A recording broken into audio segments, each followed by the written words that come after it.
It's really good to be with you all in worship. Happy Sunday. My name's Abby Odio. I'm one of the pastors here. And today we are moving along in our series. We've been in it through the book of Job. If you've been worshiping us, you know it has indeed been a bit of a journey. Job is a good man who experiences this series of really life-shattering events. And this suffering leads Job to lament, to cry out to God, to demand from God an answer for why he has had to endure such pain. In chapter 17, Job cries out to God, and he asks this really important and specific question. He says this, "Where then is my hope found? Where then is my hope? My hope, who can see it?" But as time goes on, it's sort of this one-way conversation. Like at various points, Job's friends show up and they try to answer that question, but their answers fall flat. Their answers are insufficient. And then we arrive at Job 38, where God finally speaks. And if you're anything like me, we're kind of been on this journey together, and now we get to hear from God. And it's about time we all sort of lean in a bit, because that question about hope, it's not just Job's question, it's a human question. It's our question. And what we encounter in God's response is what many claim to be some of the most beautiful poetry ever written. Even folks who aren't part of the church community, they talk about this, they study this because it's masterful art. If we read through scripture, we find that roughly a third of it is actually written in poetic language. And interestingly, a majority of the time that God speaks in the Old Testament, his form of language is poem. Now, I name that because what we find here in God's response to Job is not an answer to all the specific questions Job has had along the way, but it does shed significant light on this question, our question of hope, the invitation to it, the source of it, the direction of it, our calling as a community to embody it. And as we explore that invitation today, the fact that it is written in poetry is important to name, because it's as though this is God attempting to bring into focus something that is so mysterious, but also so good that human language must be sort of pushed to its upper limits. This is why Shakespeare doesn't just explain love.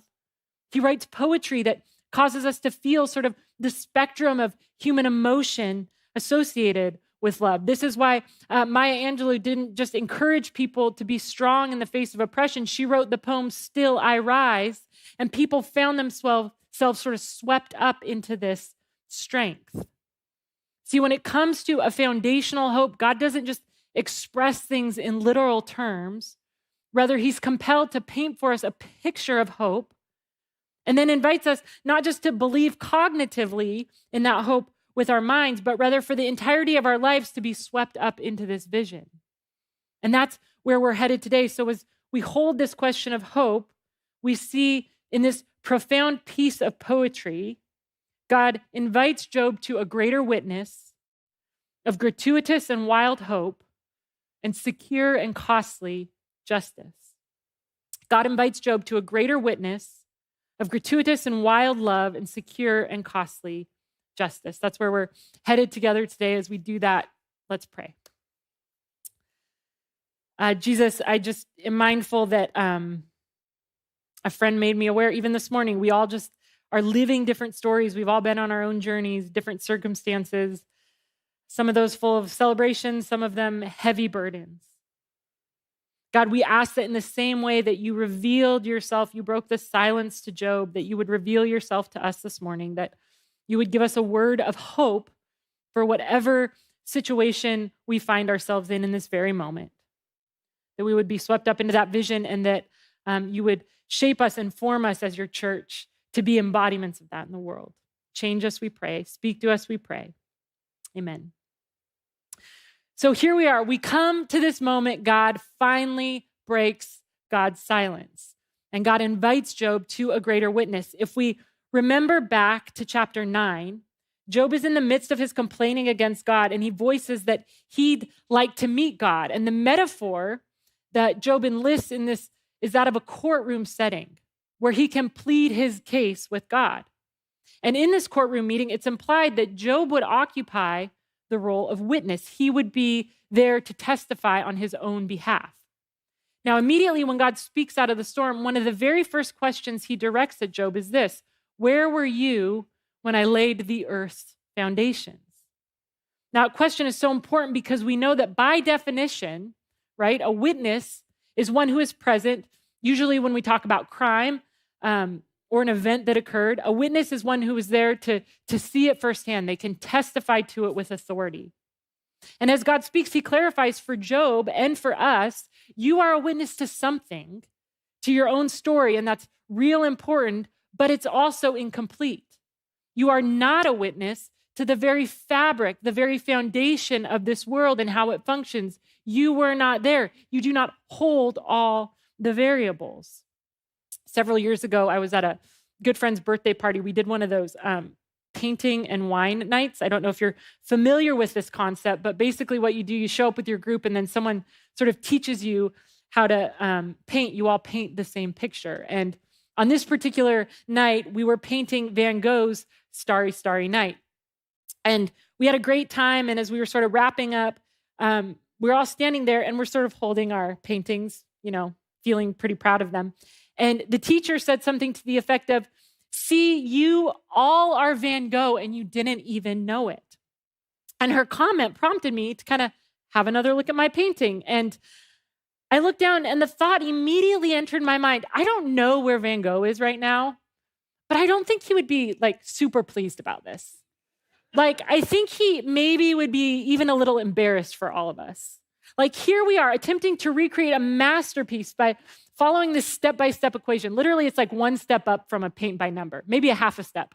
And if you're a creator and you're listening, you know art, you know it's not an equation. There's certainly a logic to it, but it's more about taking a shapeless form and using one's creative freedom to infuse passion and meaning and imagination into that to communicate a deeper truth.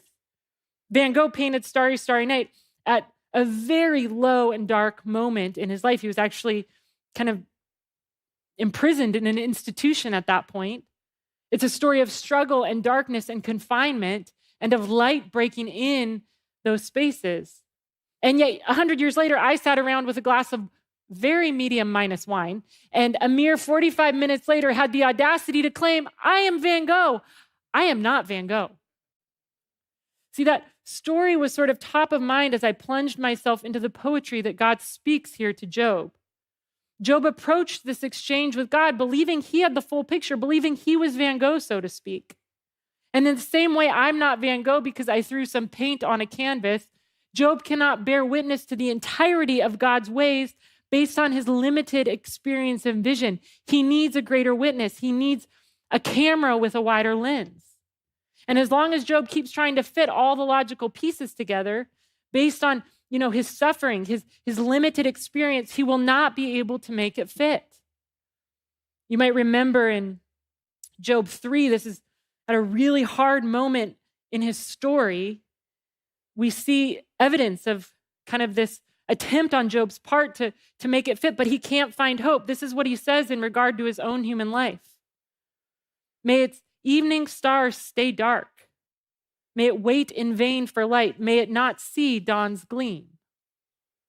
The theologian and philosopher Robert Altier talks about this bit of the sufferer's journey, writing that what we see here is a relentless drilling inward toward the unbearable core of Job's suffering. I read that quote and I felt like, man, I can so relate to that. Those moments in my life where I've been stuck in a pattern or a sort of despairing way of thinking about myself or perhaps about the world. And you keep drilling down and you're sure there's learnings along the way, to be sure, but it's also exhausting. Hope is not found there. But notice how when God speaks to Job in our text for today, he invites Job to a greater witness. This is really important, not ignoring the true pain and suffering he's experienced, but also not allowing it to be the final word, the full picture. Job witnessed the evening stars, or wishes the evening stars would stay dark. God says the stars won't just come out, they'll sing. Job says we wait in vain for light. God says no, light is built into the core of the cosmos. Job says dawn will not come. God says it will come with rejoicing. This week I listened to an interview one of the last interviews given on a podcast by the poet John O'Donohue before he passed away. And in this interview, he was asked right up front, what is it that's kind of formed you? What's informed your story the most? And in response to that question, he talked about growing up in Western Ireland, specifically the physical landscape of that place. Now, I've never been to Ireland. My heritage, my family is from that part of the world, and I hope to go one day. But in case you haven't been there either, this is a photo of the coast of Western Ireland.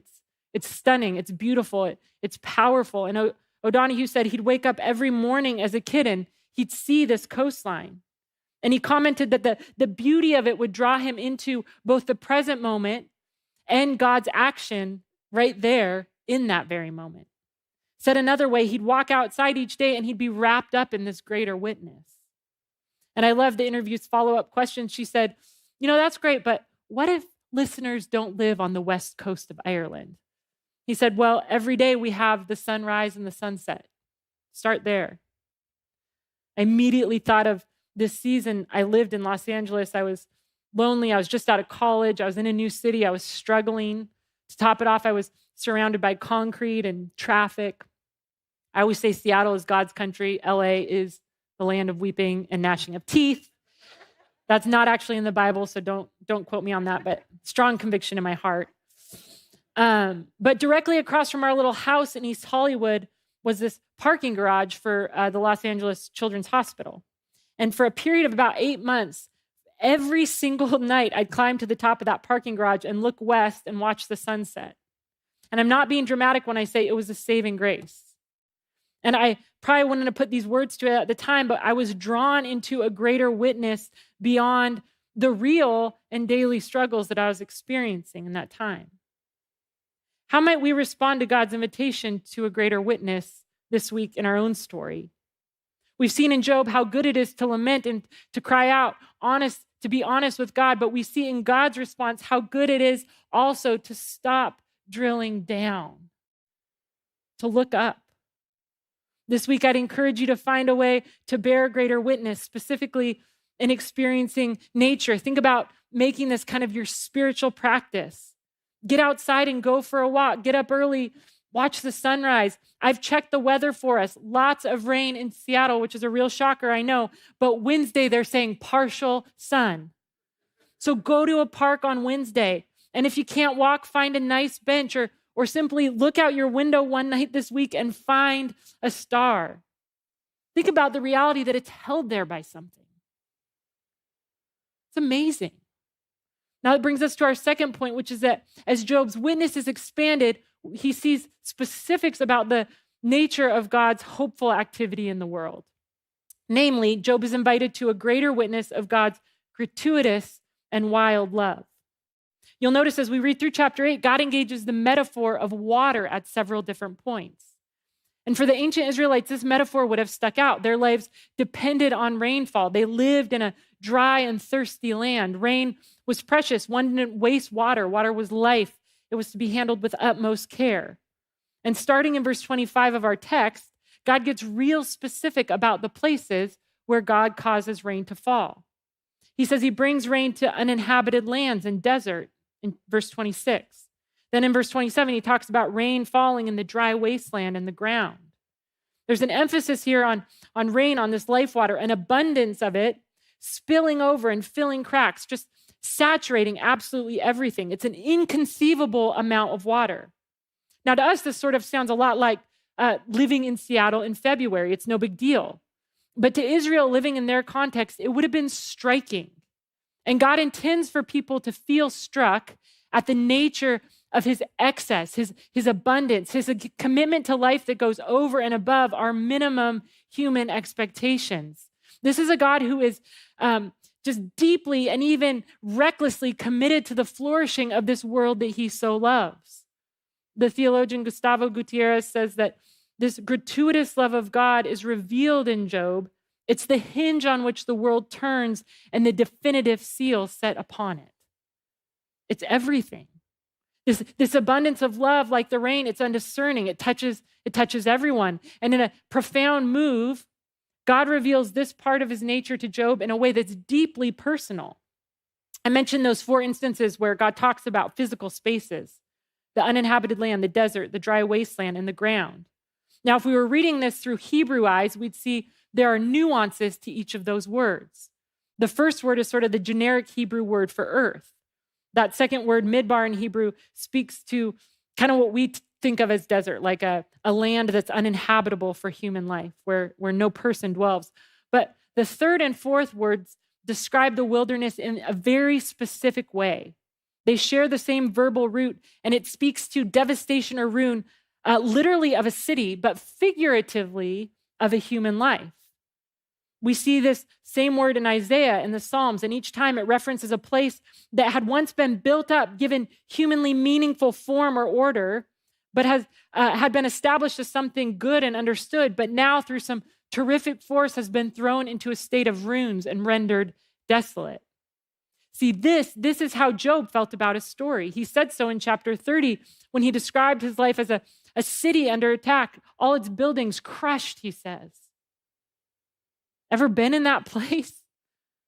Ever known the deep disappointment of the whole thing sort of crumbling down, a relationship, a hope you imagined for your future or your family, maybe even a religious community or a church you were part of that you were wounded by, that you walked away thinking, that wasn't what I thought. See, God is revealing something about his nature that is cosmic. It's this loving gratuity that holds the whole thing together, but it's also so personal for Job. It's also a rain that finds its way to you when you're looking around at the ruins. And in that place, in my cosmos, God says there's hope. It's that place, the place of ruins, God says that I will cause grass to grow, life to spring up again. So this love is gratuitous, it's over the top, but we're brought into, as we're brought into God's expansive witness, we see it's not only that, it's also a wild love. This is really important. What do I mean by that? And why does it matter? I'm glad you asked. This aspect of God's love is also essential as Job begins to make sense of his experience. In Job chapter 39, God turns his attention to the animals. We didn't actually get to this part in our text, but it's beautiful. He offers these descriptions of the wild donkey, the wild ox, the ostrich, the war horse, the hawk, and the eagle. But as one scholar notes, these are perhaps the most unsentimental poetic treatments of animals in all of literature. They're depictions that are not at all romanticized. And the thing each of these animals has in common is that they're actually untamable. Of the wild ox, God says to Job, will you give it consent to serve you? Will you tie your rope to it? Will you trust it to plow your field? Now, the obvious answer here is no, you wouldn't do that because the wild ox is precisely that. It's wild, it's unpredictable, it's free to make choices about how it will use its immense power. See, this picture of creation also reveals something important about God's gratuitous love that is the hinge of the cosmos.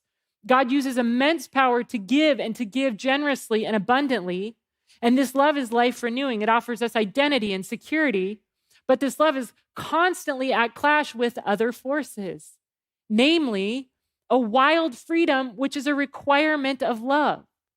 God does not program creation to love him. He gives us freedom. I experienced this kind of free and wild love firsthand this week. I celebrated a birthday. I turned another year older, and as part of the celebration, my oldest son got up really early with my husband to make breakfast and decorate our house. And so as a result, I woke up on my birthday to a surprise that included our living room floor completely covered in packing peanuts. I have no idea where they came from, but there was that, and then there was literally hundreds of stickers. I'm not exaggerating, hundreds of stickers on our curtains in that same living room. And I came out to this very proud and thrilled 4-year-old who couldn't wait to show me my surprise. Here's the thing, I'm deeply grateful that my son loves me. I am less excited in certain moments about the lack of control I have over how that love looks and is expressed. Of course, this is a very benign picture of a truth, a dynamic which can have much deeper and even tragic consequences in our world. God does not program or control how we respond to his love. Rather, God uses his freedom to give us the opportunity to respond freely. There's a risk here. The Old Testament theologian Ellen Davis just has some deeply insightful words I want to share around this. She writes, what God shows Job is the highest form of causality operative in the universe, the generosity that brings another into free being. Yet it costs something truly to delight in the freedom of the beloved. As any parent knows, I would say any human being in relationship knows. The Bible as a whole gives us a fairly good idea of what it costs God to create and preserve a world of creatures who are beautiful and dangerous precisely in their unpredictability. See, sometimes the cost of wild freedom of the beloved is a curtain with hundreds of stickers. But sometimes that cost is much, much more serious. And again, we see this in Job's story as well, because his suffering brings him into contact with those who suffer. In chapter 24, he says, the orphan is stolen from the breast. The infant of the poor is taken as collateral. The poor go around naked without clothes, carry bundles of grain while hungry. In other words, kids are taken from their parents to pay a debt. Imagine that. The poor cannot eat but must work so that the powerful can feast. See, it's interesting.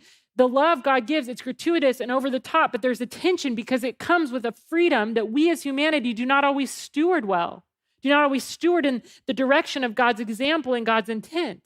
And so the very gift of choice and wild freedom, it becomes the source of much chaos and evil in the world. Racism, an exhaustion of the earth's resources for profit, human trafficking, abuse, just small everyday manipulations that we do with our spouse and our friends and our kids. Many of us have been watching and waiting and praying as tensions mount between, Russia and Ukraine. It's all freedom asserted in the wrong way.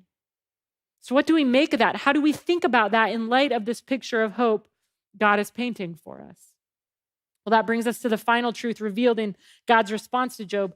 God invites Job to a greater witness of divine and wild love and secure and costly justice. Now, that word justice, if you read through the book of Job, it's everywhere.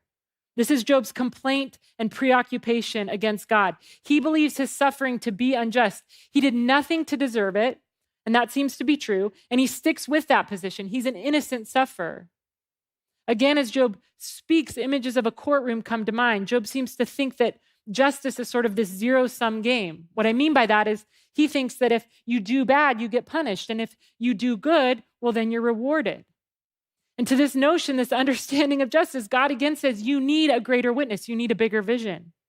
See, if we zoom out on the arc of Scripture, we come to see that justice absolutely matters to God. But unlike Job, the way God envisions justice is not so confined. It's not zero-sum. It's not that the bad get what's coming to them and the good thrive.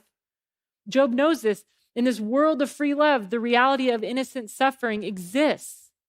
But what God reveals in his response to Job is a thrust, a powerful movement towards life and the overcoming of evil, towards flourishing for all humanity and creation. And it's this ultimate overcoming of evil that God calls justice. Of all the things God says in this beautiful poem, I'm most moved by these lines. Who enclosed the sea behind doors when it burst forth from the womb? When I made the clouds its garment, the dense clouds its wrap, when I imposed my limit for it, put a bar and doors and said, you may come this far, but no farther. Here your proud waves stop. See, in this part of the poem, as in most of the ancient Near East literature, the sea is actually a symbol for something very specific. It represents the chaotic and evil forces in the world, the unknown and evil forces in our systems and even in our own souls. And here, God concedes to the existence of such injustice. He says, yes, there are waves and swells. Job has been tossed about by a tsunami-sized wave for a bit. Some of you have been there. Some of you know what that's like. But notice that even as injustice is still being overcome, there is a God who has imposed a limit, who makes it clear he is in control, who says ultimately and definitively to the chaos, you can come this far, but you will come no farther. Gustavo Gutierrez says, God clarifies for Job, there's evil in the world, but the world is not evil. There are chaotic forces within the cosmos, but the cosmos is not chaos. See, as Job drills down and down into his own story, he's struggling to believe God is just and there's anything beyond the chaos of his own life. But as God speaks and explodes Job's witness, he says, Job, you are secure in my justice, my commitment to the cosmos flourishing, much more secure in that than in the zero-sum game you and your friends are trying to play. See, that image of God holding back evil in the name of justice, it's also costly. It also leads us where all good stories and poems in scriptures lead, to the cross, to that moment Jesus hung there on the cross with two arms outstretched as if to say to all the forces of injustice, every level and expression of it, even those within us, you have come this far, but you will go no farther. See, this is the moment in history where God's gratuitous love and costly justice are bound together. Karl Barth says that that moment on the cross was both a yes and a no to injustice and a yes to grace, to that gratuitous love. And folks looked up, folks who were there, who watched Jesus on that cross, who saw him come to life 3 days later, they bore witness to this love and justice. And it reframed everything for them. They realized life is not a zero-sum game. Praise God, his ways are not an equation to be solved. Grace is not an equation. We are not bound by the smallness of the prosperity gospel. And out of that witness would be born a new, more hopeful way of living in the cosmos, a movement, a community. Folks who didn't just believe in the cross, they were swept up into it. I mentioned the story about my one night as a Van Gogh imposter. That was a while back, but just a few weeks ago, I had another experience with Van Gogh. My folks were in town attending the virtual Van Gogh exhibit down in Georgetown, and they invited me to take along, which was fun. And I had no idea what to expect, but if you've been to this, you know it's really quite unique. It's sort of this full immersion into the life and the work of Van Gogh.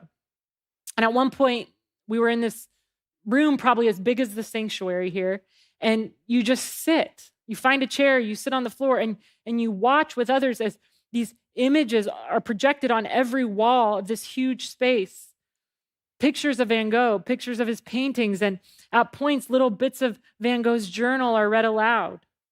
You're not viewing Starry, Starry Night. You're there. You're a part of it. I read these words of God's response to Job, and I felt a similar pull into them. I hope this week as we go, as we see stars and as we catch glimpses of the sunrise on our commutes, as we walk along the waters of Green Lake, as we run through the rain on our way to class, whatever it might be, as we experience the cosmos, may we also be swept up in the scene, that story God is telling. May we as the church realize that this isn't just about some kind of paint-by-number religion. Friends, there's no hope in that, but like that early church, may we increasingly become people who receive and embody the gratuitous love and the costly justice of God.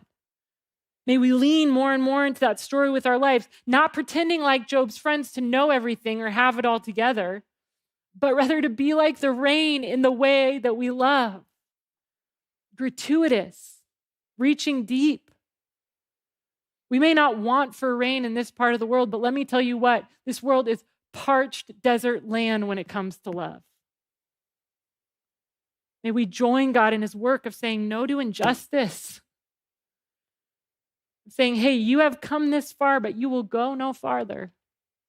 Not here.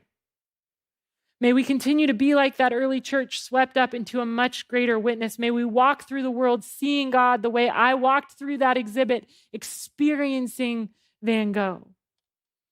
May we become witness bearers of God's hopeful kingdom. Let's pray together. Loving God, as we read these words, we're awed, we're grateful.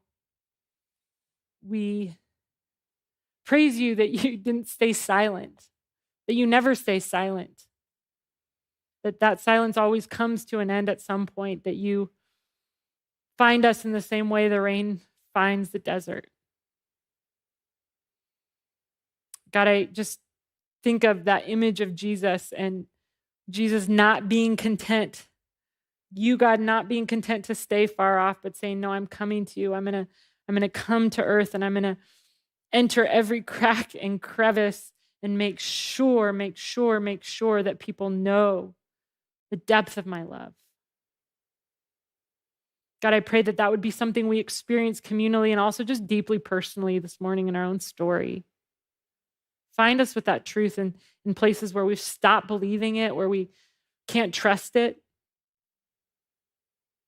God, I pray that as we receive your gratuitous love, as we lean into that story, that we would become with you participants of this love and justice, that we would find our place in it, that we would, man, I just think about that early church. Nothing held them back from it.